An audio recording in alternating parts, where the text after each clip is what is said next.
Bonjour, je m'appelle Ben Picard, je suis économiste en fait, je suis sorti d'HEC en 92 et j'aurai le plaisir d'être votre hôte le 18 mars prochain pour le workshop Business Model Canva.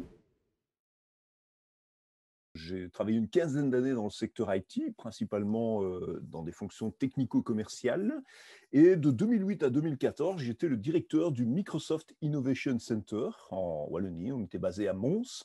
Et depuis 2014, je suis en fait indépendant, mais je travaille principalement comme CEO du fonds d'investissement Lean Square, qui est dans le groupe Nochac, la structure qui accueille supporte, encourage et investit dans des projets de start-up de la nouvelle économie.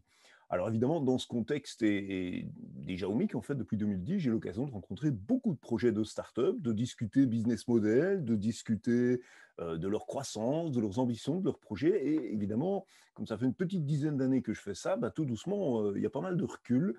Et j'ai eu l'occasion de voir effectivement, sinon des règles générales, en tout cas un certain nombre de patterns d'éléments qui, dans un business model Canva, fonctionnent ou fonctionnent moins bien. L'objectif du workshop du 18 mars prochain sera de partager avec vous effectivement ces expériences. Donc le 18, on va parler de business model Canva. Alors évidemment, business model Canva, tout le monde en fait, hein, tout le monde en fait, tout le monde croit en faire, tout le monde le pratique plus ou moins, aussi bien les porteurs de projets que les coachs. Mais mon expérience à moi, et je base cette expérience simplement sur les retours, sur le fait que je vois évidemment beaucoup de porteurs qui viennent avec un BMC, soit au financement, soit dans du coaching, bah, beaucoup de gens utilisent insuffisamment bien tout le potentiel de l'outil. Et c'est d'ailleurs la position et la posture également des auteurs, hein, puisque Alex Osterwalder et Yves Pigneur ont produit plusieurs livres qui ont suivi BMC, Value Proposition Canvas, des idées autour du testing, des idées autour de toutes sortes de patterns de boîtes innovantes. Et donc, dans le workshop du 18, je vais partager avec vous, je vais tenter avec vous, et on va même tenter collectivement, on va collaborer sur un Jamboard, on va tenter collectivement de répondre à deux questions. Quand on colle un post-it sur un BMC, qu'est-ce que c'est un bon post-it? Quand est-ce qu'on peut être satisfait effectivement d'un post-it?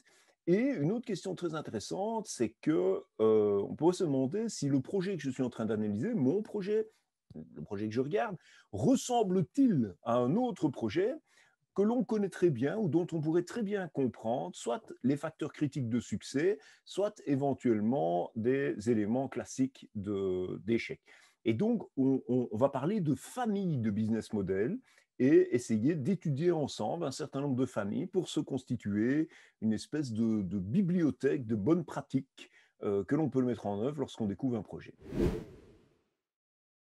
Si vous souhaitez venir à ce workshop du 18 du 3, bah, inscrivez-vous évidemment et venez évidemment avec éventuellement votre business model ou vos business models si vous êtes coach, identifier ou pré-identifier éventuellement des familles de business models que vous souhaiteriez que nous regardions ensemble et n'hésitez pas à venir également avec toutes les questions que vous vous posez, notamment autour de l'utilité des business models. À quoi sert un business model?